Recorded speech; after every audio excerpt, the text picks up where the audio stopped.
नमस्कार दोस्तों, मैं राणा चंदन स्टडी अफेयर्स के यूट्यूब चैनल पे आप सभी का एक बार फिर से स्वागत करता हूं।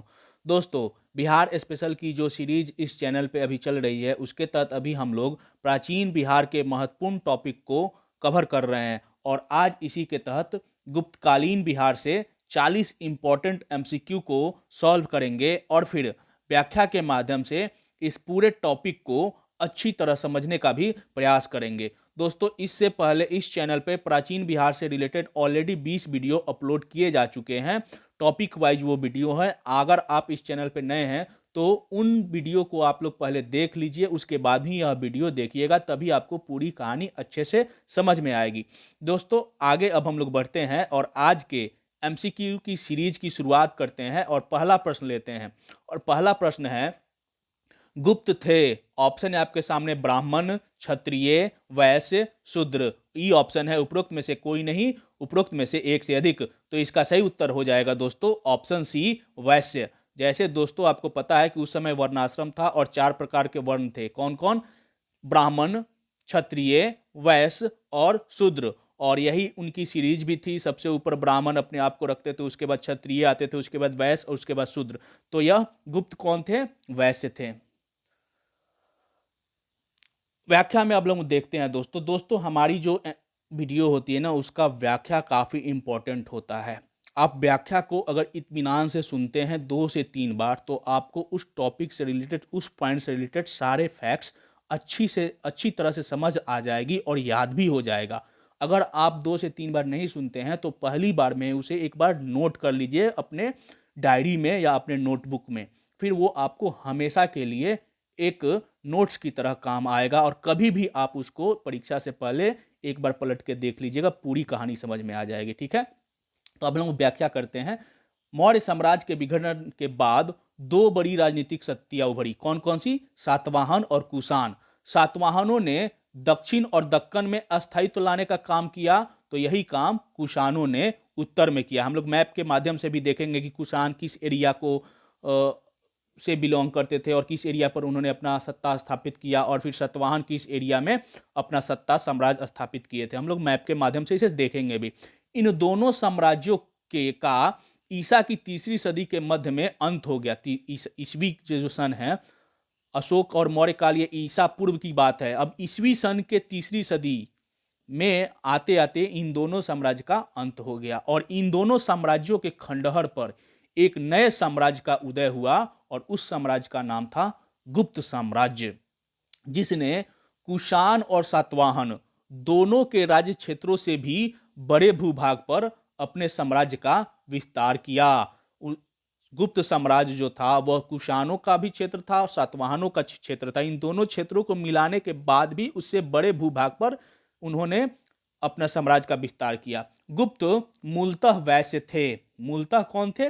वैश्य थे। और पहला प्रश्न भी यही था कि गुप्त थे, तो ये वैश्य थे और ये लोग कुषाणों के सामंत थे। जो कुषाण, जिसके खंडहर पर इन्होंने गुप्त साम्राज्य की स्थापना की, उन्हीं के अंदर यह सामंती का काम करते थे। धीरे धीरे इन्होंने अपनी स्थिति सुदृढ़ कर ली और कुषाणों के उत्तराधिकारी बन बैठे।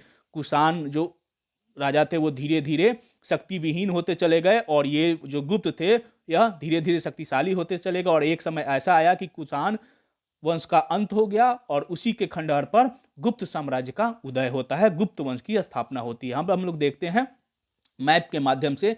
इस साइड में आपका कुषाण का एरिया है, ये उत्तर और उत्तर पश्चिम का जो एरिया था, इस पे कुषाण अपना साम्राज्य विस्तृत किए हुए थे और ये दक्कन और दक्षिण के एरिया में सातवाहनों का साम्राज्य था। और इन दोनों के साम्राज्य को सम्मिलित रूप से मिलाकर ये एरिया जो आता था, 1 मिनट हम आपको दिखाते हैं, ये एरिया था गुप्ताज का। गुप्त काल, जो गुप्त साम्राज्य, इन दोनों के एरिया को मिला के और उनसे भी बड़े भूभाग पर इन्होंने अपना साम्राज्य स्थापित किया। और इन गुप्त साम्राज्य को हम लोग 2 पार्ट में देख सकते हैं, एक आरंभिक गुप्त और एक मतलब जो चंद्रगुप्त प्रथम, जो वास्तविक गुप्त जो थे वो चंद्रगुप्त प्रथम के शासनकाल से स्टार्ट होता है। तो हम लोग आगे जैसे जैसे ये क्लास आगे बढ़ेगा, हम लोग आगे हर साम्राज्य, हर शासन के काल में क्या क्या हुआ उसको देखते जाएंगे, प्रश्न को भी सॉल्व करते जाएंगे। तो आप लोग मैप के माध्यम से समझ लिए होंगे कि गुप्त कौन थे और कहाँ पे उनका साम्राज्य था, गुप्त कुषाणों का साम्राज्य कहाँ था, सातवाहनों का साम्राज्य कहाँ था कि, और इन दोनों के खंडहरों पर गुप्त साम्राज्य कितना बड़ा था। आगे बढ़ते हैं, अगला प्रश्न लेते हैं। अगर व्याख्या को इत्मीनान से आपने सुना होगा तो आगे के प्रश्न आप आसानी से दे सकते हैं। दूसरा प्रश्न है, प्रारंभिक गुप्त किसके सामंत थे? ऑप्शन है आपके सामने, मौर्यों के, कुषाणों के, शुंगों के, सातवाहनों के, और ई ऑप्शन है उपरोक्त में से कोई नहीं, उपरोक्त में से एक से अधिक। दोस्तों जैसा कि आप सभी को पता है कि बीपीएससी से रिलेटेड जो भी एग्जाम होते हैं उसमें पांचवा ऑप्शन यही रहता है, अलग से ई जोड़ा, पांचवा ऑप्शन ई रहता है और वो ऑप्शन यही रहता है, उपरोक्त में से कोई नहीं, उपरोक्त में से एक से अधिक। तो आप इस ऑप्शन को देख के घबराइएगा नहीं, ये बीपीएससी से रिलेटेड एग्जाम में ही ये ऑप्शन रहता है। और इसका सही उत्तर है दोस्तों ऑप्शन बी, कुषाणों के। प्रारंभिक गुप्त जो थे वह कुषाणों के सामंत थे। अगला प्रश्न हम लोग इसी का अगला प्रश्न देखते हैं। गुप्त वंश का आरंभिक राज्य विस्तृत था। आरंभिक जो गुप्त थे वो कहां तक विस्तृत थे? ऑप्शन है आपके सामने, उत्तर प्रदेश और बिहार में, बी मध्य प्रदेश और महाराष्ट्र में, सी पंजाब और कश्मीर में, डी राजस्थान और गुजरात में। तो इसका सही उत्तर हो जाएगा दोस्तों ऑप्शन ए, उत्तर प्रदेश और बिहार में। अब व्याख्या के माध्यम से समझने का प्रयास करेंगे। गुप्त वंश का आरंभिक राज्य उत्तर प्रदेश और बिहार तक ही सीमित था, यहां तक विस्तृत था। गुप्त साम्राज्य उतना विशाल तो नहीं था जितना मौर्य साम्राज्य, फिर भी इसके सारे इसके सारे उत्तर भारत को इसने सारे उत्तर भारत को 335 ईस्वी से 455 ईस्वी तक, लगभग एक सदी के ऊपर समय तक राजनीतिक एकता के सूत्र में बांधे रखा। जो मौर्योत्तर काल के समाप्ति के बाद एक राजनीतिक विघटन हो गया था संपूर्ण भारतवर्ष में, उसको इसने कुछ लगभग एक सदी से ऊपर समय तक एक बार फिर से एक सूत्र में बांधने का काम किया, गुप्त साम्राज्य, गुप्त वंश। ठीक है, अगला प्रश्न लेते हैं। गुप्त वंश के संस्थापक कौन थे? ऑप्शन है आपके सामने, जो प्रारंभिक गुप्त थे उनके संस्थापक, गुप्त वंश की स्थापना किसने की थी? कुषाणों के साम्राज्य के खंडहरों पर। तो उसका ऑप्शन है श्रीगुप्त, भानुगुप्त, पुष्यगुप्त, समुद्रगुप्त। तो इसका सही उत्तर हो जाएगा दोस्तों ऑप्शन ए, श्रीगुप्त ने गुप्त वंश की स्थापना की थी। गुप्त वंश का संस्थापक श्रीगुप्त था, जिसने महाराज की उपाधि धारण की थी। क्वेश्चन आएगा कि किस गुप्त शासक ने महाराज की उपाधि धारण की थी? तो सही उत्तर हो जाएगा गुप्त वंश के संस्थापक श्रीगुप्त ने। अब महाराज कौन होते थे? महाराज सामंतों की उपाधि होती थी। कुषाण काल में जो सामंत होते थे उनको महाराज कहा जाता था, उनको महाराज की उपाधि दी जाती थी, जिससे यह पता चलता है कि वह यानी श्रीगुप्त किसी शासक के अधीन शासन करता था और उसके बाद ही धीरे धीरे एक नए वंश की स्थापना कर ली। और किस शासन के अधीन काम करते थे गुप्त? तो कुषाण वंश के शासन के अधीन ये लोग कार्य करते थे और धीरे धीरे कुषाण कमजोर हो गए और ये लोग मजबूत होते चले गए और उसी खंडहर पर गुप्त साम्राज्य की स्थापना कर दी श्रीगुप्त ने। गुप्त वंश के किस शासक ने महाराज की उपाधि धारण की थी? ऑप्शन है आपके सामने, चंद्रगुप्त मौर्य ने। तो ये नहीं होगा क्योंकि चंद्रगुप्त मौर्य तो मौर्य वंश से संबंधित था। ऑप्शन बी, चंद्रगुप्त प्रथम, ऑप्शन सी, चंद्रगुप्त द्वितीय, ऑप्शन डी, श्रीगुप्त। तो अभी पिछले प्रश्न के व्याख्या में हमने देखा था कि श्रीगुप्त ने गुप्त वंश की स्थापना की और यह महाराज की उपाधि धारण किया था। तो इसका सही उत्तर हो जाएगा option D, Shrigupta. Next question, Gupta वंश का वास्तविक संस्थापक कौन था? अब हम लोग वास्तविक संस्थापक की तरफ बढ़ते हैं। आरंभिक जो गुप्त वंश का संस्थापक माना जाता है श्रीगुप्त को, लेकिन वास्तविक किसने गुप्त वंश को असल में उसका विस्तार किया?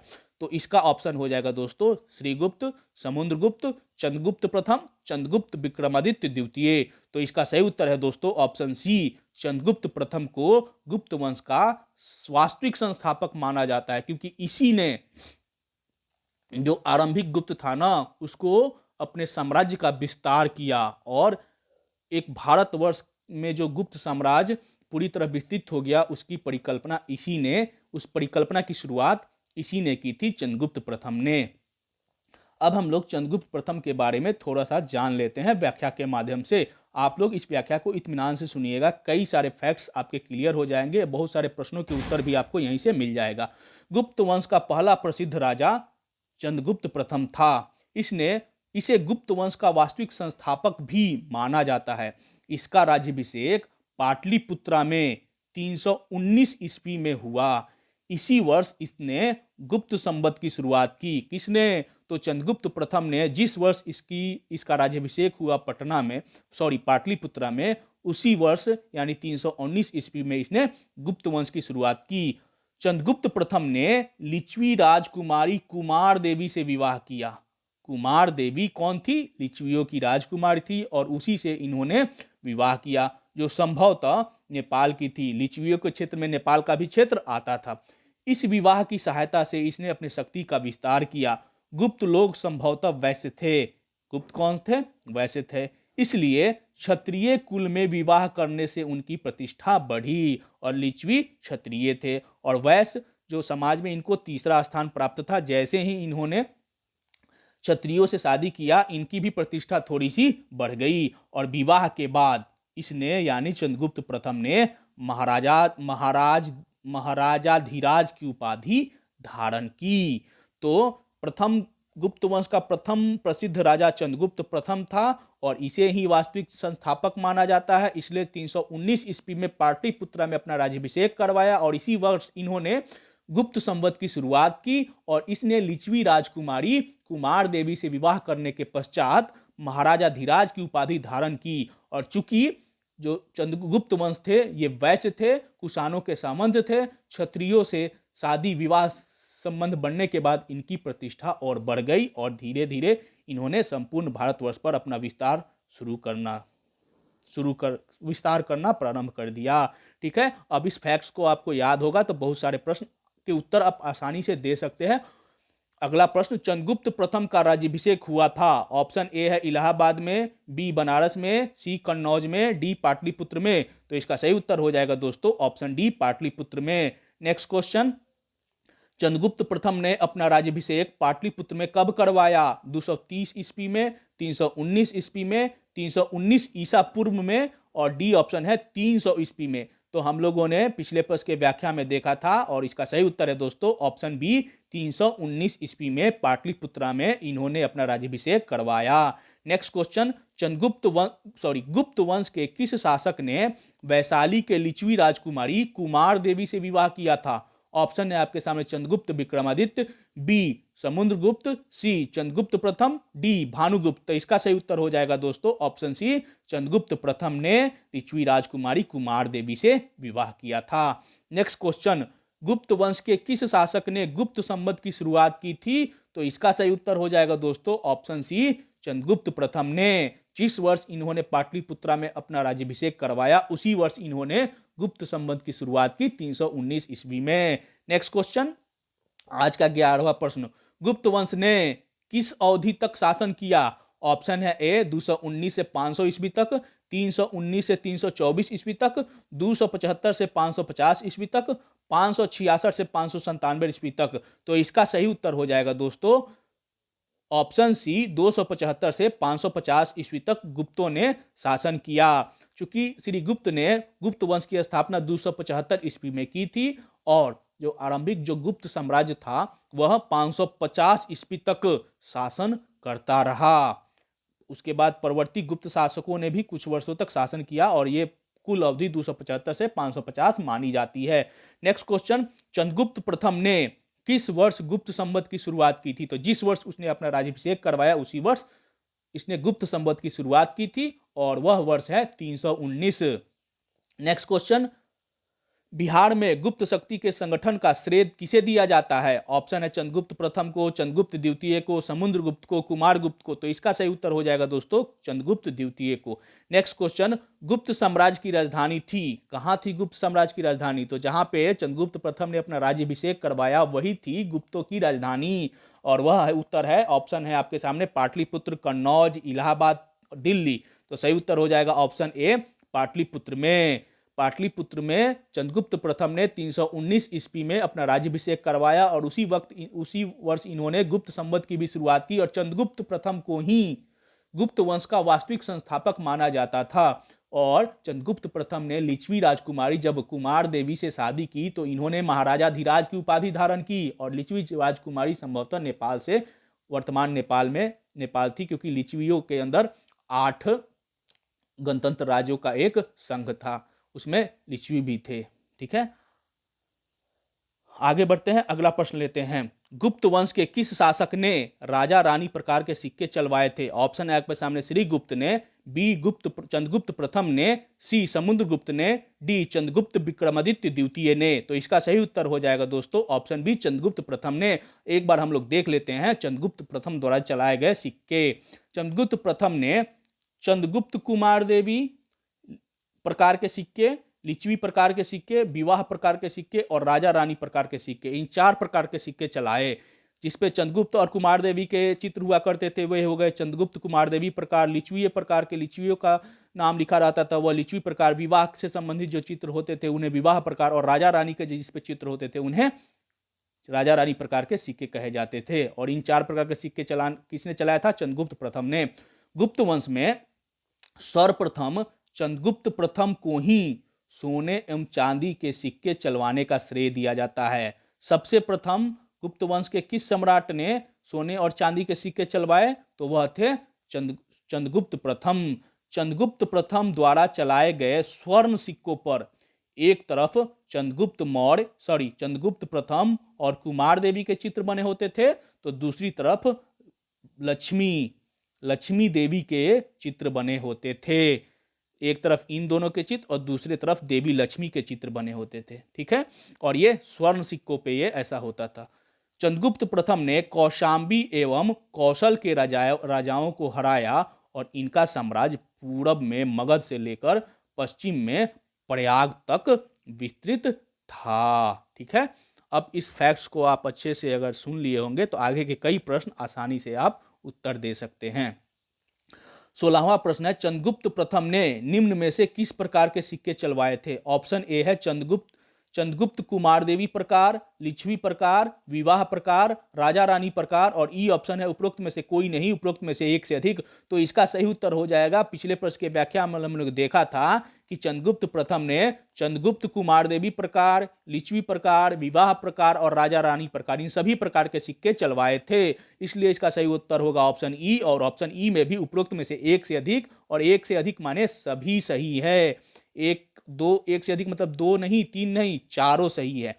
इस प्रश्न का उत्तर। नेक्स्ट क्वेश्चन, गुप्त वंश में सर्वप्रथम किस शासक ने सोने और चांदी के सिक्के चलवाए? तो अभी व्याख्या में हम लोग ने चर्चा की थी कि गुप्त वंश के प्रथम जो राजा थे चंद्रगुप्त प्रथम, इन्होंने ही सबसे पहले सोने और चांदी के सिक्के चलवाए। नेक्स्ट क्वेश्चन, चंद्रगुप्त प्रथम द्वारा चलाए गए स्वर्ण सिक्कों पर किनका चित्र बना होता था? ऑप्शन आपके सामने चंद्रगुप्त प्रथम का, कुमार देवी का, ए और बी दोनों का, शिव का, उपरोक्त में से कोई नहीं, उपरोक्त में से एक से अधिक। तो एक तरफ चंद्रगुप्त प्रथम और कुमार देवी के चित्र बने होते थे राजा रानी के, और दूसरे तरफ देवी लक्ष्मी के चित्र बने होते थे। इसलिए इसका सही उत्तर हो जाएगा दोस्तों ऑप्शन सी, ए और बी दोनों के। नेक्स्ट क्वेश्चन, चंद्रगुप्त प्रथम ने कहां के राजाओं को पराजित किया था? कौशाम्बी के, कौशल के, ए और बी दोनों के, यानी कौशाम्बी और कौशल दोनों के राजाओं को पराजित किया था। डी ऑप्शन है तक्षशिला के, और ई ऑप्शन है उपरोक्त में से कोई नहीं या उपरोक्त में से एक से अधिक। तो इसका सही उत्तर हो जाएगा दोस्तों ऑप्शन सी, चंद्रगुप्त प्रथम ने कौशाम्बी और कौशल दोनों ही राजाओं को पराजित किया था। ऑप्शन सी, ए और बी दोनों। नेक्स्ट क्वेश्चन, आज का 20वां प्रश्न, चंद्रगुप्त प्रथम का उत्तराधिकारी कौन था? ऑप्शन है आपके सामने, ए समुद्रगुप्त, बी चंद्रगुप्त विक्रमादित्य द्वितीय, सी कुमारगुप्त, डी भानुगुप्त। तो इसका सही उत्तर हो जाएगा दोस्तों ऑप्शन ए समुद्रगुप्त। अब व्याख्या में हम लोग देख लेते हैं। चंद्रगुप्त प्रथम का उत्तराधिकारी, उसका पुत्र जो था वह समुद्रगुप्त ही था, जो 350 ईस्वी में गद्दी पर बैठा, राजा बना। इसने आर्यावर्त तथा आर्यावर्त और दक्षिणापथ के 12 शासकों को पराजित किया। इन्हीं विजयों के कारण इतिहासकार विंसेंट स्मिथ द्वारा समुद्रगुप्त को भारत का नेपोलियन कहा गया है। इसने जो गुप्त वंश का एक लड़ाका या फिर महान शासकों में से एक योद्धा शासक में से समुद्रगुप्त को गिना जाता है। और इसकी कृति से इसी से है कि इसने आर्यावर्त, मतलब उस समय भारत को आर्यावर्त ही कहा जाता था, आर्यावर्त के यानी उत्तरी और मध्य भारत के 12 और दक्षिणापथ के दक्षिण के 12 राजाओं को पराजित किया था और इन्हीं विजयों के कारण इसे जो इतिहासकार विंसेंट स्मिथ है ना, उसने इसको भारत का नेपोलियन की संज्ञा दी है। नेक्स्ट क्वेश्चन, समुद्रगुप्त ने दक्षिणापथ के कितने शासकों को पराजित किया? ऑप्शन है आपके सामने 4, 8, 10, 12। तो आर्यावर्त के 12 और दक्षिणापथ के 12 शासकों को इसने पराजित किया था। नेक्स्ट क्वेश्चन, भारत का नेपोलियन किसे कहा जाता है? चंद्रगुप्त विक्रमादित्य द्वितीय को, समुद्रगुप्त को, चंद्रगुप्त प्रथम को, महापद्मनंद को? तो सही उत्तर है दोस्तों ऑप्शन बी, समुद्रगुप्त को। नेक्स्ट क्वेश्चन, किस इतिहासकार ने समुद्रगुप्त को भारत का नेपोलियन कहा है? डिजराइली ने, विंसेंट स्मिथ ने, जॉन मैकाले ने, आयरकुट होगा। तो इसका सही उत्तर हो जाएगा दोस्तों, विंसेंट स्मिथ ने समुद्रगुप्त को भारत का नेपोलियन की संज्ञा दी है। नेक्स्ट क्वेश्चन, समुद्रगुप्त के संबंध में जानकारी प्राप्त करने का मुख्य स्रोत निम्न में से कौन है? ऑप्शन है प्रयाग प्रशस्ति, बी लौह स्तंभ, सी रुमिनदेई, डी गुरनार अभिलेख। तो इसका सही उत्तर हो जाएगा दोस्तों ऑप्शन ए, प्रयाग प्रशस्ति। और एक बार हम लोग देख लेते हैं, चंद्रगुप्त प्रथम नहीं, समुद्रगुप्त के बारे में हम लोग एक बार व्याख्या के माध्यम से देख लेते हैं, उसके प्रयाग प्रशस्ति के बारे में भी देख लेते हैं।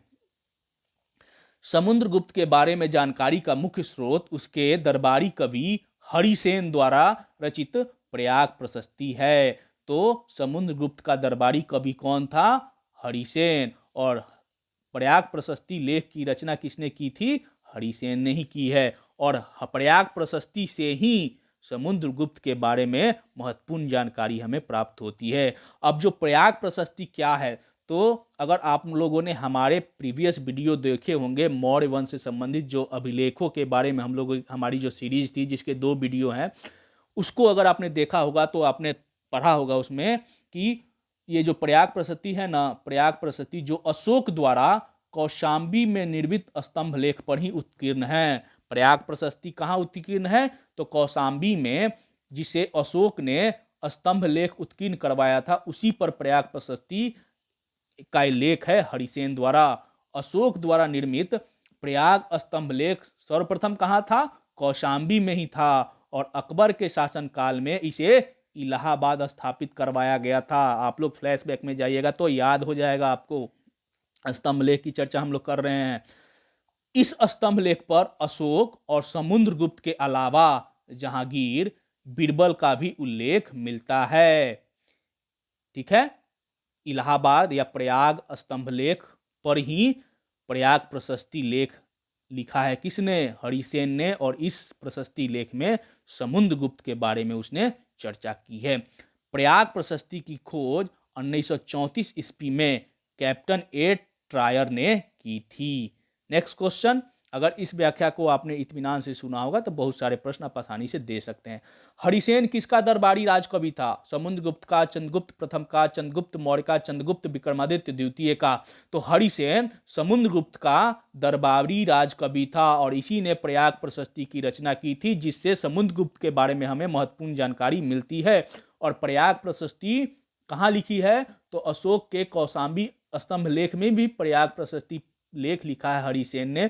और कौशाम्बी अभिलेख को, स्तंभ लेख को अकबर के शासनकाल में जहांगीर ने कौशाम्बी से कहां लाया था? इलाहाबाद लाया था। ठीक है, और उस पर अकबर के जो दरबारी थे बीरबल, उसका भी वर्णन किया गया है।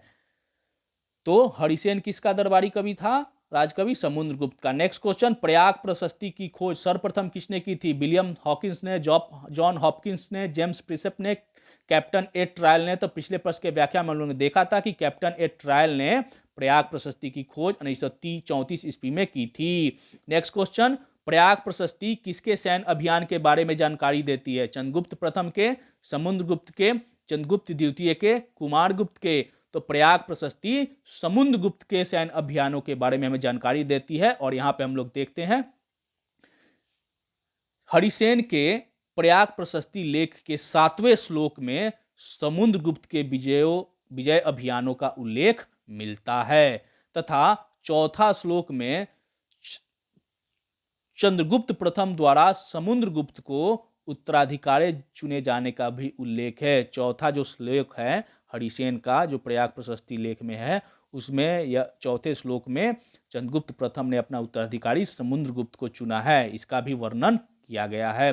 गुप्त वंश के किस राजा को लिच्छवी दोहिपुत्र कहा गया है? तो आप अगर अभी तक वीडियो सुनते आए होंगे तो इत्मीनान से बता, लिच्छवी दोहिपुत्र माने लिच्छवी के देश से उत्पन्न पुत्र।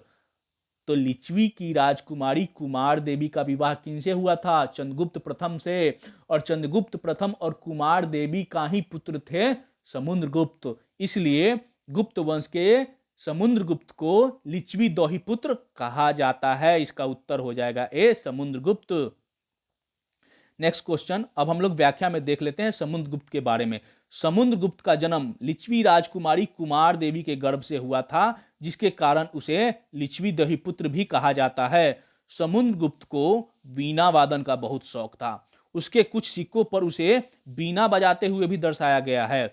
समुद्रगुप्त को व्याघ्र पराक्रमांक, कविराज, पराक्रमांक, अश्वमेघ पराक्रम आदि उपाधियां प्रदान की गई है। इनके युद्ध कौशल से इन्हें ये उपाधियां, कवि होने के कारण कविराज, अश्वमेघ कराने के कारण अश्वमेघ पराक्रम युद्ध में विजय के कारण पराक्रमांक की उपाधियां उन्हें दी गई है। तो लिच्छवी दोहिपुत्र क्यों कहा जाता है? क्योंकि लिच्छवी राजकुमारी कुमार देवी से इनका जन्म हुआ था। आगे बढ़ते हैं, अगला प्रश्न लेते हैं। समुद्रगुप्त शौकीन था किसका? ऑप्शन है आपके सामने, वीणा वादन का, अभिनय का, पुस्तक लिखने का, खाना बनाने का। तो सही उत्तर हो जाएगा दोस्तों, वीणा वादन का शौकीन था समुद्रगुप्त। और कई सिक्कों पर उसे वीणा बनाते हुए चित्र दर्शाया भी गया है। नेक्स्ट क्वेश्चन, आज का 30वां प्रश्न। समुद्रगुप्त ने और कौन सी उपाधि धारण की थी? व्याघ्र पराक्रमांक, बी ऑप्शन है पराक्रमांक, सी ऑप्शन है कविराज, डी ऑप्शन है अश्वमेघ पराक्रम, और ई ऑप्शन है उपरोक्त में से कोई नहीं, उपरोक्त में से एक से अधिक। तो अभी पिछले प्रश्न के व्याख्या में हम लोगों ने देखा था कि ये सारी उपाधियां दी गई थी समुद्रगुप्त को, इसलिए इसका उत्तर हो जाएगा ऑप्शन ई, उपरोक्त में से एक से अधिक। ए, बी, सी और डी सभी उपाधियां समुद्रगुप्त को दी गई थी। नेक्स्ट क्वेश्चन, किस शासक ने श्रीलंका के राजा मेघवर्मन शासक से श्रीलंका के राजा मेघवर्मन ने गया में एक बौद्ध मठ स्थापित करने की अनुमति मांगी थी? ऑप्शन है आपके सामने, चंद्रगुप्त प्रथम, अशोक, समुद्रगुप्त, कुमारगुप्त। तो इसका सही उत्तर हो जाएगा दोस्तों ऑप्शन सी, समुद्रगुप्त से मांगी थी। अब व्याख्या के माध्यम से हम लोग इसे समझने का प्रयास करते हैं। धर्मनिष्ठ होने के कारण, यानी धर्म में आस्था थी किसकी? समुद्रगुप्त की। समुद्रगुप्त का धर्म प्राचीरवध अर्थात धर्म का प्राचीर कहा गया है। धर्मनिष्ठ होने के कारण इन्हें धर्म का प्राचीर यानी धर्म का दीवार या धर्म का इतिहास कहा गया है। समुद्रगुप्त के काल में ब्राह्मण धर्म का पुनरुत्थान हुआ।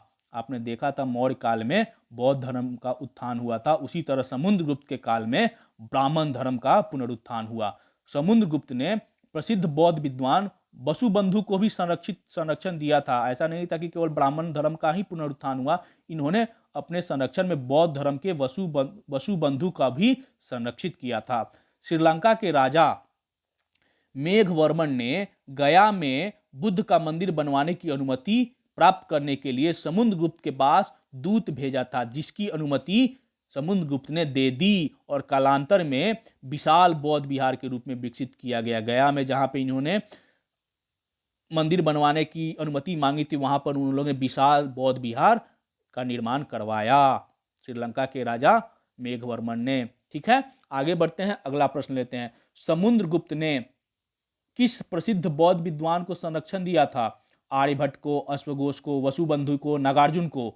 तो ब्राह्मण धर्म का संरक्षण था, लेकिन इसने बौद्धों को भी संरक्षित किया था और बौद्ध विद्वान वसुबंधु को अपने यहां संरक्षण दिया था। नेक्स्ट क्वेश्चन, बोध गया के महाबोधि मंदिर की स्थापना हुई थी मौर्य काल में, पाल काल में, गुप्त काल में, कुषाण काल में? तो सही उत्तर हो जाएगा दोस्तों ऑप्शन सी, गुप्त काल में। और श्रीलंका के मेघवर्मन ने इसके लिए अनुमति मांगी थी समुद्रगुप्त से और समुद्रगुप्त ने इसकी अनुमति भी दे दी थी।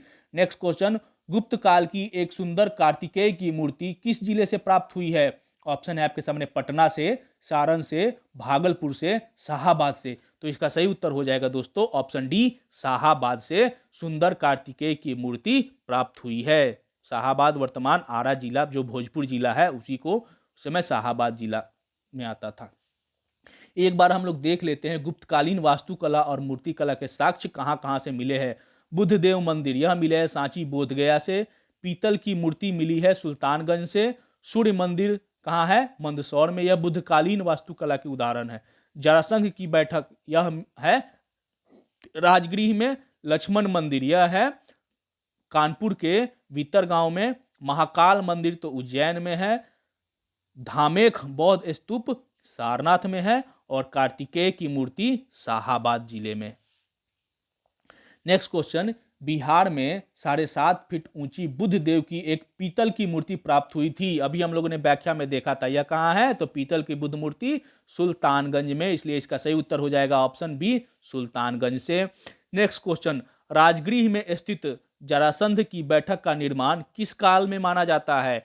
तो हम लोगों ने मौर्य गुप्त काल में किए गए निर्माण मूर्तिकला और वास्तुकला की सूची देखी थी। इसमें जरासंध की बैठक राजगृह में है, तो इसका सही उत्तर हो जाएगा दोस्तों किस काल में बना है?